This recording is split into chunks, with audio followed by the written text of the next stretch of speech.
Well, guys, a few months ago, when I put my panels up, since this building doesn't have any insulation, I put down some of this 1-inch R5 insulation, and it has significantly dropped the temperature in the back of the building. Well, now that I have more panels, I've decided to go with R10 or R9.6, and R is the value at how much it limits the heat flow. I got some of the tinfoil coated foam, and then me and David also put some of this aluminized tape around the side, because the main issue with this is the UV light is already attacking this. So I'm thinking getting the one with the foil will improve that. And then I'll see about getting some thin sections with the foil, like the 1/2-inch or 1-inch pieces, and put it on top of this. But this is working beautifully, and I'm hoping it'll limit how much heat goes in the front. You bring one over and I'll bring one over. Yep, well, how about you make the film? I'll bring one down while you're speaking. Okay, if you want, I'll grab one and I'll get it started.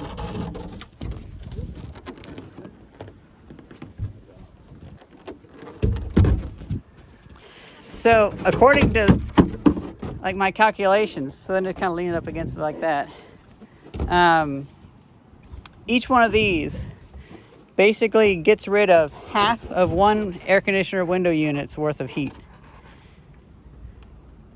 So, well, 5,000 BTU window unit, because this is like 2,000 watts. And actually, no, that's one. So yeah, these three will get rid of enough heat coming into my building that it'll almost double the efficiency of my little air conditioner, because there'll be far less heat coming in. And it'll probably make it so that when my building, like when it's, at the moment when it's 86, it's almost too warm, but maybe when it's 87 or 88 degrees Fahrenheit.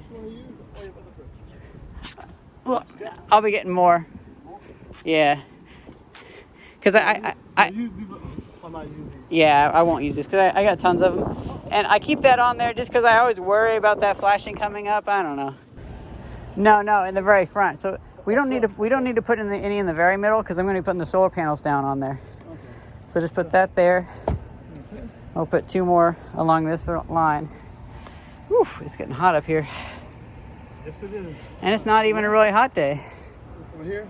No, because I just don't want the wind from getting underneath, but the cracks are fine. One one more there? No, put them over here in case the wind goes that way. All of them? Ah, okay. Or at least just that too. Oops. There you go. There's one more there.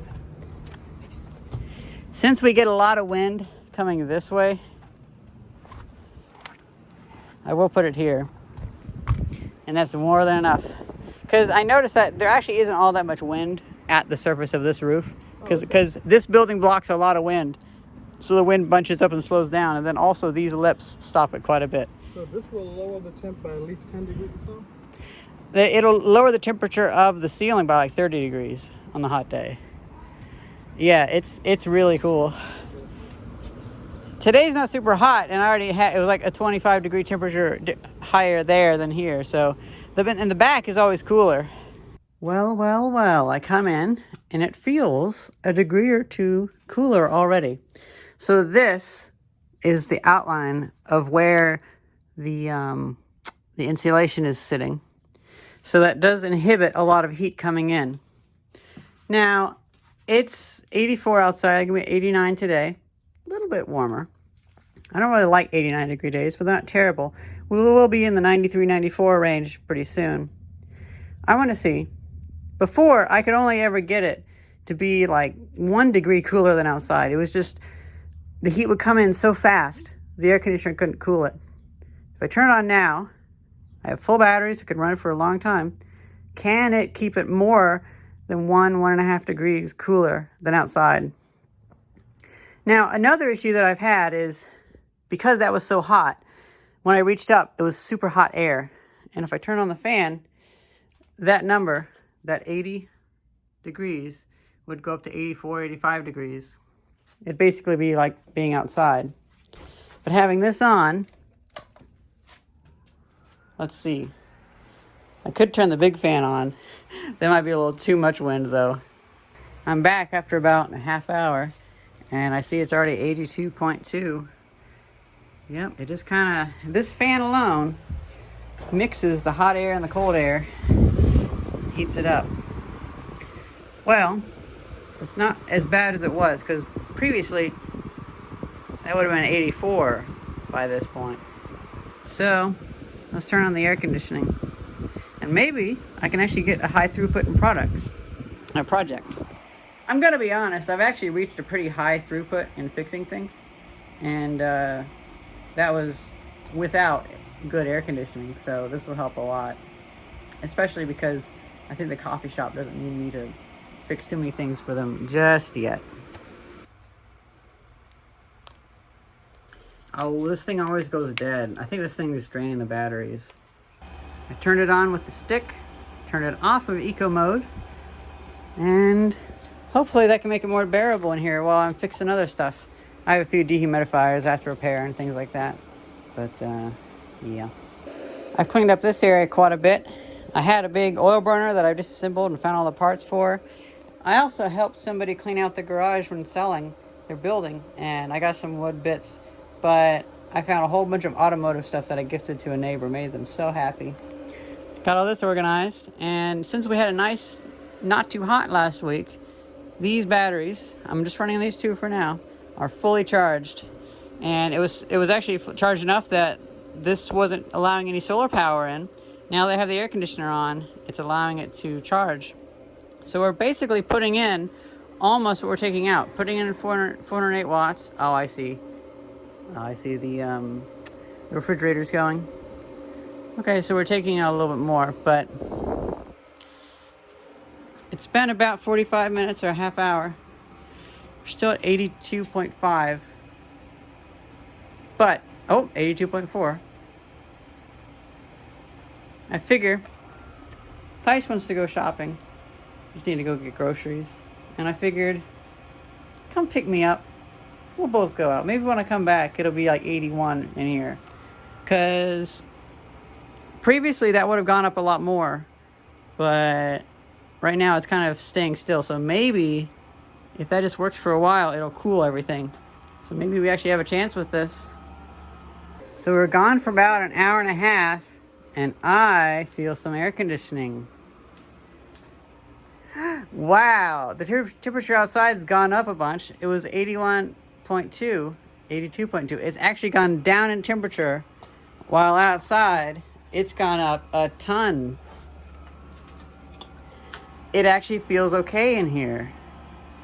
We've finally hit a point. So I might be safe up to 90 degrees outside. I got some more stuff to sort. Some people dropped off some things. At the moment, I do have a little too many things to sort through. But I do like how many people have been donating stuff. It's been a little bit much, but I just need to spend more days organizing. That's all. And throwing stuff away, probably.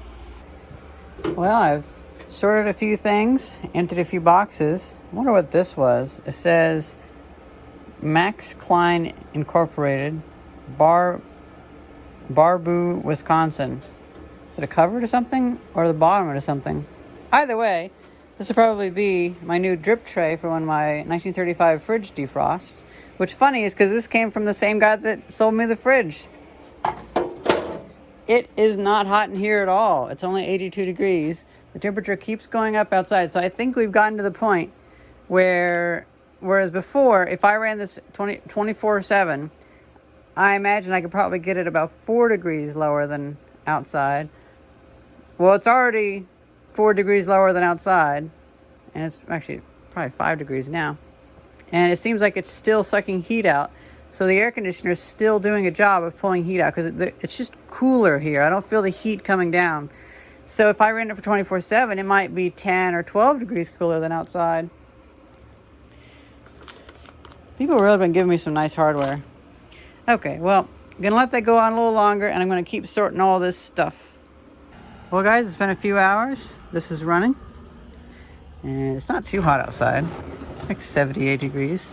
Ooh, it feels nice in here. Actually, I should bring my scooter in. I can still feel the warmth, so it's 78 degrees. It's having a hard time sucking out the embodied heat, or whatever the term would be. And back here, it's a bit warm. Let me check the humidity, though. Okay, so it's 42% humidity in here. It's 76% humidity outside. It's only 1 degree cooler outside, and that only happened in the past half hour or so. So this is actually still doing better than it was before. I am pretty happy with that. I will be turning it off just because I don't have the solar power to run this a whole bunch just yet. But it definitely takes the edge off. And that foam, or I guess the foam takes the edge off, but the air conditioner, it does pump out a fair bit of heat, even though it's only 5,000 BTU. Oh boy, all my plans of fixing this dehumidifier, well, they all got to revolve around this circuit board now. Looks like water got in it. That's a real shame. I came inside the next morning, and it feels cooler in here, even though it's 3 degrees warmer in here, but that's because it's 95% humidity outside. So that's not too bad. Let's turn the air on and see how well it does, because today's gonna be 94 degrees. And just like that, I had to turn the air conditioning off. When the fridge turned on, I heard the beep of the low voltage. It's currently 88 outside, 82 in here. So we're keeping about like a 6 degree lower than outside temperature. It's only been 2 days since we installed the foam, but I think that's a pretty good representation of it. Now we can let this recharge. I did run that down a little bit. I've been trying to get this HVAC stuff to work. Well, that's pretty much it for the foam. I'll update you guys again in a year or so, or a few months. See how that goes. Because being able to be 6 degrees different instead of 2 or 3 degrees, that is an improvement. I've actually been able to work in here on a pretty hot day. And also, it helps that today didn't get super, super hot. It was going to be 94. Now they've revised it to like 91, 92. Hope you guys enjoyed this video. And thank you very much for watching. See ya. I'm gonna get back to brazing.